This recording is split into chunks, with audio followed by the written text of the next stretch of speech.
My name's Colin Furs, and for a job, I make crazy shit.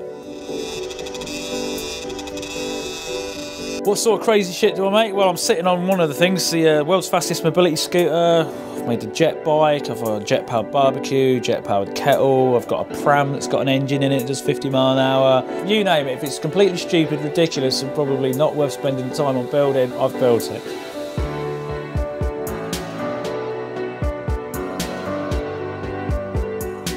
I've always, kind of wanted to add something to things to try and make it a little bit more unique and a bit more sort of gadgety, I suppose. The projects have just kind of gone, took off a little bit more. Everything's a bit more bigger, a bit louder, a bit faster, just a bit more mental, really. When I started, I didn't have a lot of money to play with, so I couldn't just go buying cars willy-nilly and modding them, tuning them up. So it was kind of like, what have we got now? What can we make of what we can get hold of easily and cheap?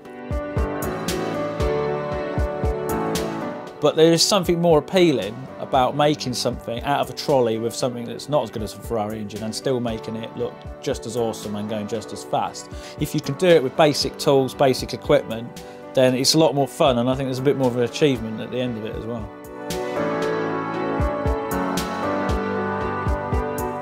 I think the internet now, because with all the how-to videos and stuff like that, I mean, that's how I learnt to aluminium weld, is going on YouTube, looking at alley welding videos, some of them which are ridiculously boring, but there's always like a little nugget of information in them that you need. So I'd like to think that I bring a little bit of interestingness to sometimes quite dull subjects.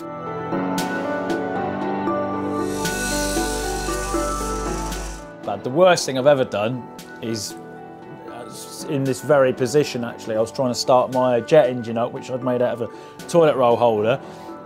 And in between me putting it together, ready for the test, I'd gone in for my tea, come back out again, and I hadn't actually tightened the gas bottle nut up. So I was sitting here trying to light it, just like leaking gas all onto the worktop.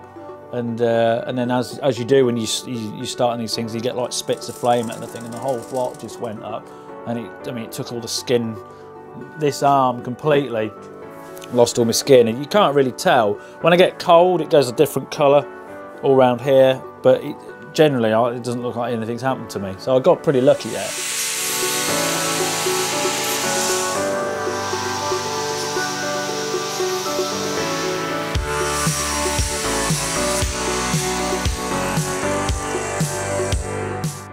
The idea for the world's fastest mobility scooter, it kind of comes around how most of the ideas come around. Sometimes it's not what should we do, it's what have we got to do stuff with. And somebody had given me a mobility scooter about 2 or 3 months prior to this, just to fiddle about with, because the thing is, I find the more sort of popular your videos or you get, the more people want to help you. So I'd been into like this mobility scooter shop. He also does like TV repairs and things like that, because my stereo amplifier thing had all packed up. So I took it into him and I was like looking around. I go, oh, did you get any, have you ever got any ones that you chuck away? And he's like, yeah, sometimes, people bring them in, we don't want them. And I was like, oh, a couple of weeks later, he brings one round. So I've got this little freewheel mobility scooter that's like coffee stained. You know what I mean? So if you think of something really old, like beige and dank, that's what it was. But it was great fun because we were just sat on it, burning around the garden. And then it started to get nearer to October, the date and month, which I always do my records. And I hadn't really thought of anything that I wanted to do that year. And I was just looking at it thinking, how fast has anybody ever made one of those go? And at the time, there was no record for it. So I had to start a new category up with Guinness. You basically apply, tell them what you want to do. They send you back a load of guidelines and like a target speed, because they obviously look at it and think, well, it's not going to be very impressive unless it goes as fast as this. So they come back with 60 miles an hour, which is interesting because I had in my head about 50. I thought 50 would be pretty good for a mobility scooter. So they come back with 60. I thought, oh, that's interesting then. And obviously we ended up doing 70. When you start off with them, they've got like 2 batteries, 2 12-volt batteries, 24-volt motor. The challenge with it is just to get an engine to fit in the gap that they take up. If you sit it in a row of mobility scooters, you would not go, that one's special. It just looks completely stealth. And then you start it up and bang!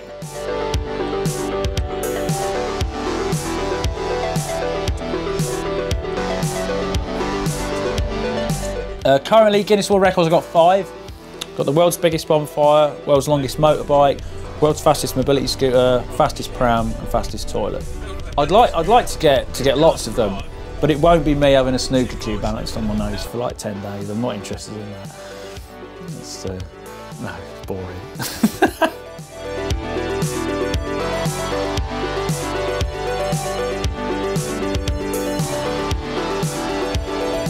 The fastest speed I've ever had out of it is 82, and that was on a longer runway, because you have to have it timed properly, obviously, for them to verify it. Then the only places that I can find with the proper timing equipment that's already there that I don't have to hire out is like drag strips like Santa Pod and Shakespeare. So I took it on that and just pinned it, just left it sat there in like top gear, gradually climbing, and I clocked 82 on that day. And then I literally, as I was slowing down, the rear tyres went just completely let go, and I was like, oh, shit. That was close.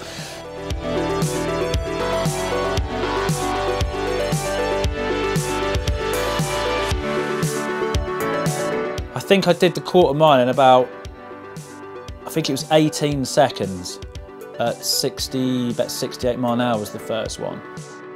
It out-rips most normal cars. If you were in like a little 1 litre Corsa or like a bog standard Fiesta, it normally accelerates them. Because like when people come to film like yourself and I'm at the side, do you know what I mean? It's easy for me to just nail it and go, and then their car's struggling to then creep back up with me. So they're quite good. They're quite pokey.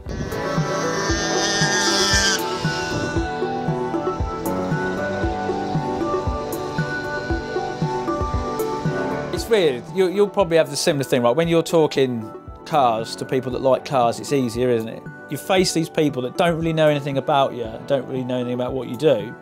People don't understand it. They don't realise it's kind of like a job. And then you try and explain things. Oh, I've got a mobility scooter and I've made it do like 70, 80 mile an hour, or I've, you know, put this big jet on a bike. Some people just don't get it.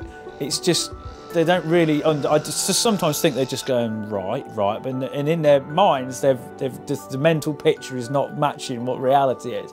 Yeah, but when you're talking to people that understand it and make stuff themselves, then you can just talk to them for hours. And you get so many people go, oh, I wish I could do that, or, you know, I'd like to do that. But, you know, but you can. You can do it. The only thing that stops people doing it is what they think is socially acceptable. And that's all you've got to do, is just forget what everybody's going to think of it, and just do it.